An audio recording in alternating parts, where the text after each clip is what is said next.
Alright, hello YouTube. Alright, so today we're talking about, or in this quick video, we're talking about outer shells. Now, depending on your conditions will determine what type of outer shell you need. If you're in warm conditions, all you're really concerned about is keeping the rain off of you. In those situations, something like this Marmot Precip, which is just their proprietary water repellents and a thin fabric. That's all you're going to need. If all you're worrying about is keeping rain off, you just want that, and you want it to be as breathable as you can. Breathable to the point to where it's keeping the water out, but letting moisture really radiate out. And almost all these systems, also especially in the warmer weather one, having pit zips, I think is paramount. You can really, it's really the only way to really get air flowing in your system. And yeah, for your warmer stuff, something light like this is really the way to go. It packs down, and you're only concerned about that outside of just being that is if you have a high abrasion area. If you're in a lot of trees, if you're climbing over things, you might want to concern yourself. And the same goes with the pants for that. You really want to be careful with that material. Now, when you get into snow conditions, say something like snowboarding or skiing, me personally, I don't think you need something like Gore-Tex or anything that hardcore. For me, I believe that you really want something that breathes more. It's pretty easy to keep snow out, and so at that point your level of abrasion is really your concern, and keeping the moisture, or allowing your system to breathe, I think is more important than worrying about the moisture getting in. But most of these products are going to be 100% waterproof. The proprietary products like High Vent, or Mountain Hardware is like their product. Any of that stuff works. It does breathe better typically than Gore-Tex. You just don't have as much longevity out of it. Now, you do have a pretty good amount of maintenance on something like this. You do want to wash them and dry them. Drying them is one of the biggest things that people don't do. Oftentimes, and read the labels, you want it in there for an hour. And once that heat changes, it's what makes the water repellency come back to where on the outside layer water will bead off of it. Once that water beads off of it, it won't saturate and won't add weight or discomfort to your jacket because it's saturated with moisture. And you want to use a detergent that is made for these types of products. There's plenty of them out there. For my mileage, Granger's the best, but it's expensive. But you want, depending on how much you use your jackets, you want to wash them every 6 months to a year. If you ski and you don't really go out mountain or go out in the snow much other than that, you could probably get away with, I would say, at the beginning of every season. And that goes for the pants too. A Gore-Tex pant, as far as skiing goes, which actually I guess I've got these right here, that will kind of go. Do you really need it? I wouldn't say so much. It is nice, and then you're looking at a higher abrasion product typically. And it's really about comfort. As far as skiing and those types of things, that works great. Your average person, that's what I would recommend.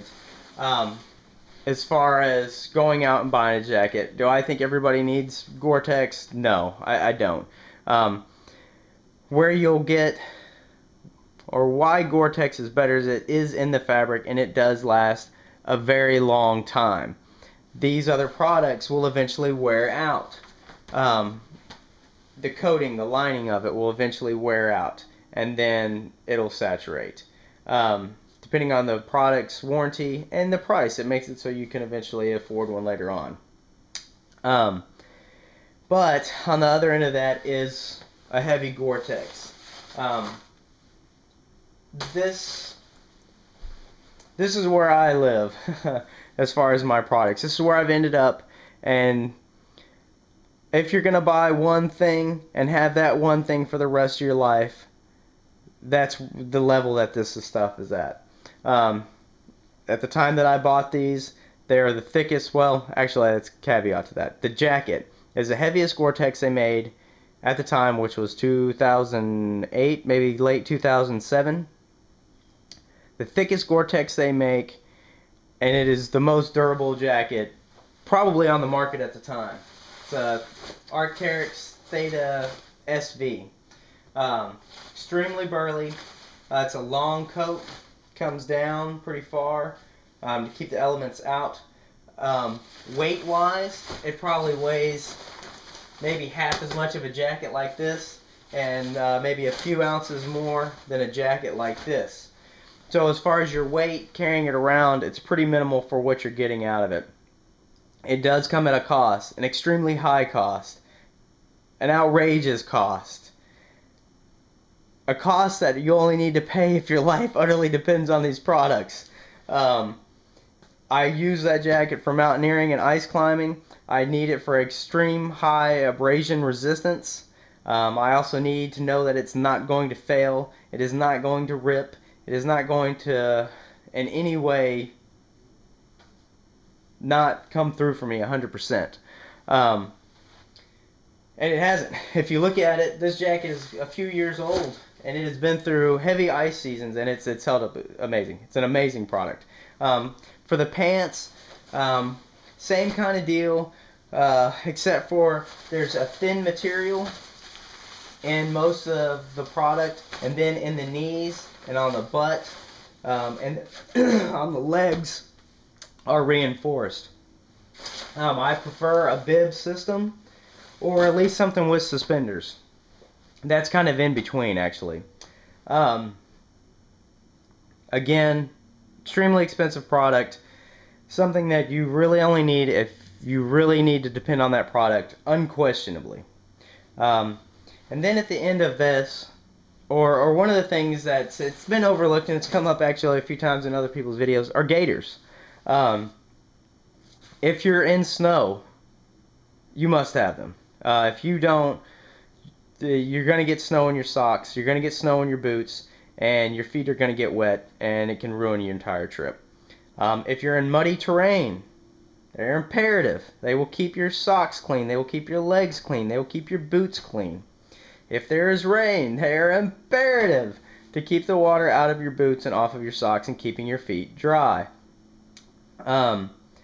If you're in an area where there's ticks, I live in New England. Ticks are an extremely bad problem up here, Lyme disease, all that kind of stuff. You treat these with permethrin, and you've got a great barrier. So even through the summertime, we actually wear these. Maybe the shorter ones, but I prefer these big ones myself, even in the summertime. These are Gore-Tex, so they breathe pretty well. Yeah, so there you go. The outer shell. The outer shell is really where, depending on your activity, it's going to determine a lot of your cost. If you want the cool stuff, the fun stuff, it's fine, it's great. It will cost you. Do you need it? More likely than not, no, you don't.